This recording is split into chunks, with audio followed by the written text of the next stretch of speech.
The lie that says you really don't matter to anybody is the one that takes you down the paths that lead to serious self-destruction. Because if I really don't believe that I matter to anybody and nothing I do matters, then I'm going to do anything.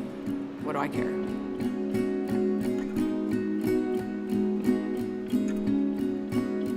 I grew up in a Christian home and had Christian parents. We went to church every Sunday. I went to youth group on Wednesday nights and Sunday nights, and I would have said I was a Christian. We didn't talk about church or God or Jesus outside of being in the building of the church. So it was a very, very shallow faith.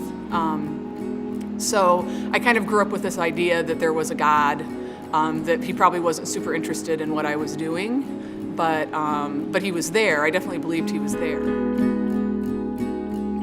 I grew up in a small town, and that was sort of what you did. You drank, you smoked pot, and I had a sense that it wasn't healthy for me because I was so anxious. So I felt kind of that panic and anxiety, so I knew it wasn't really right for me. I don't feel like I was on a self-destructive binge, like I'm just gonna ruin my life. I don't think I was there, but I definitely placed very little value on myself.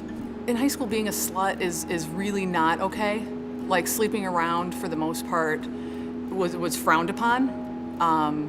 So, myself and I think, other girls, would have sex with guys because you thought it was going to, I believed that they were going to care about me. I believed that somehow would equal love and importance, which it doesn't. So every low after that, after figuring out I just gave away a part of myself and I got nothing in return. In fact, what I got is probably worse than what I had before.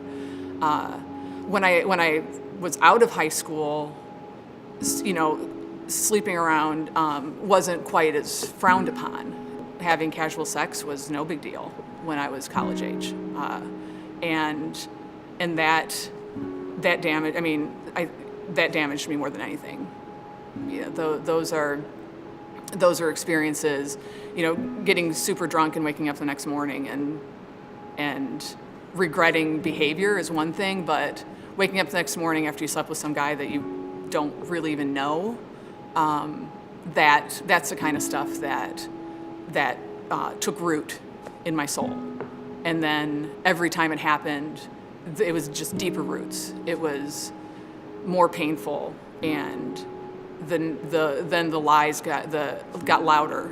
The voice that said there's no redemption for you anymore got really loud, and I believed it. I really believed that there was no turning it around for me. Like, it was done. I had no one to blame but myself, and I had the belief that nobody cared. And it was unbearable. It was horrible.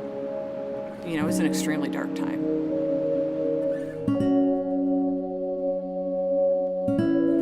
I married a guy I started dating in high school, and I got pregnant not long after that. And I stood looking at my life with this new baby and a husband who I liked but didn't love. I had no idea what love felt like. Absolutely no clue. So I guess I didn't really know. I didn't know what I was missing. And I was. To say I was lost would be an understatement. I was completely lost. At that point, you stand and you look toward your life and think, what's there for me at this point? There's nothing.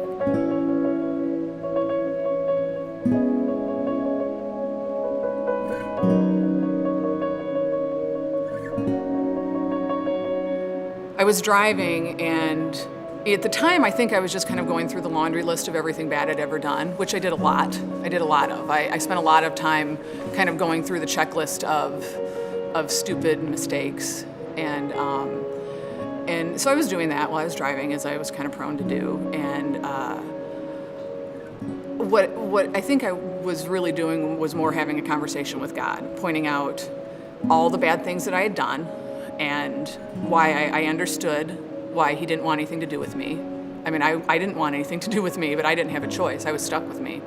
And just, I think having that final moment of, I am helpless. I am helpless and I don't know what to do.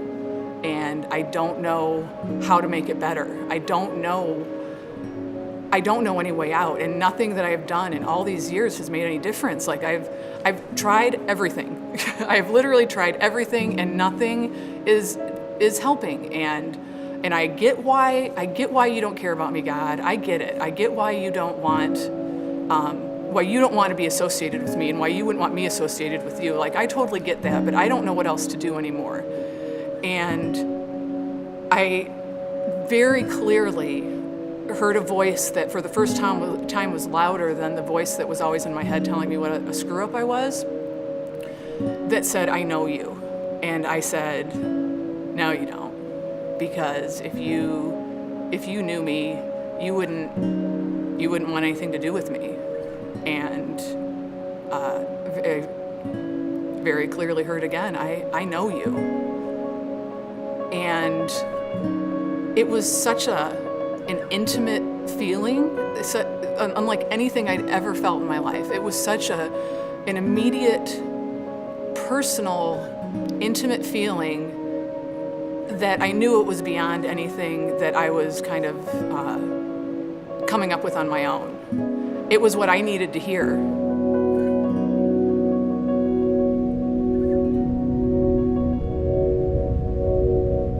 In that moment, I knew what love felt like, and I had never known it before then. I think that's why it was so shocking to me, and so much something big is happening right now, because it was the first time I really felt like I knew what it felt like to just be unconditionally loved, and believed it.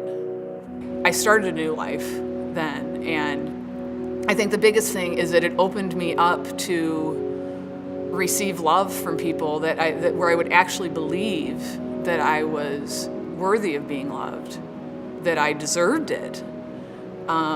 So I met my husband not too long after that. If you told me when I was in high school or post high school that I'd be working for a church, in the youth department, I would have laughed a lot. I would have LOL'd, because that would have seemed ridiculous. Like, I mean, I never allowed myself to imagine. My whole life I was just desperate. I was just, longing for something to be fixed in me that was broken and didn't know how to do it. And now where I am in my life, Ada Bible staff member and, youth leader, I'm still desperate. Like, I'm desperate for people to not make the same mistake that I made, for the kids to not make the same mistakes I've made.